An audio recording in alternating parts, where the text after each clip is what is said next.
స్నేహితులకి నా హృదయపూర్వక స్వాగతం, సాదర అభివందనం. ఈరోజు మనం నిర్వహిస్తున్న ఈ ఉగాది పురస్కార వేడుక కేవలం ఒక కార్యక్రమం మాత్రమే కాదు, ఇది ప్రతిభకు గౌరవం, సేవకు గుర్తింపు, సంస్కృతికి ప్రతిష్ట.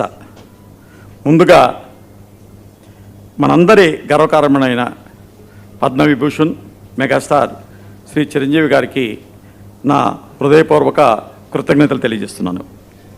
తన అత్యంత బిజీ షెడ్యూల్ మధ్యలో కూడా మా ఆహ్వానాన్ని సాదరంగా అంగీకరించి ఈ శుభ కార్యక్రమానికి విచ్చేసినందుకు మేము ఎంతో గర్వంగా భావిస్తున్నాం. ఇది ఆయన గొప్పతనం, మనపై ఉన్న ఆయన అభిమానానికి నిదర్శనం.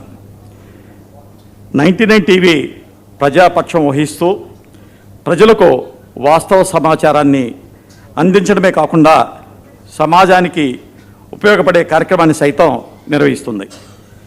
99 టీవీ ఈ ఉగాది పర్వదినాన ఒక నూతన అధ్యాయానికి తెరతీస్తుంది. పర్మనెంట్ కాంప్లెక్స్, డిజిటల్ ఛానల్స్ విస్తరణ, ఆధునిక ఓపెన్ స్టూడియో ఇత్యాది.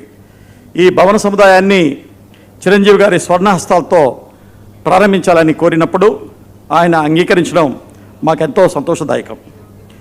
తెలుగు ప్రజలకు ఉగాది పండుగను ఎంతో ఘనమైనటువంటి పండుగ. ఉగాది తెలుగువారికి అతి ముఖ్యమైన పండుగ. అలాంటి ఘనమైన రోజున 99 టీవీ పలు రంగాల్లో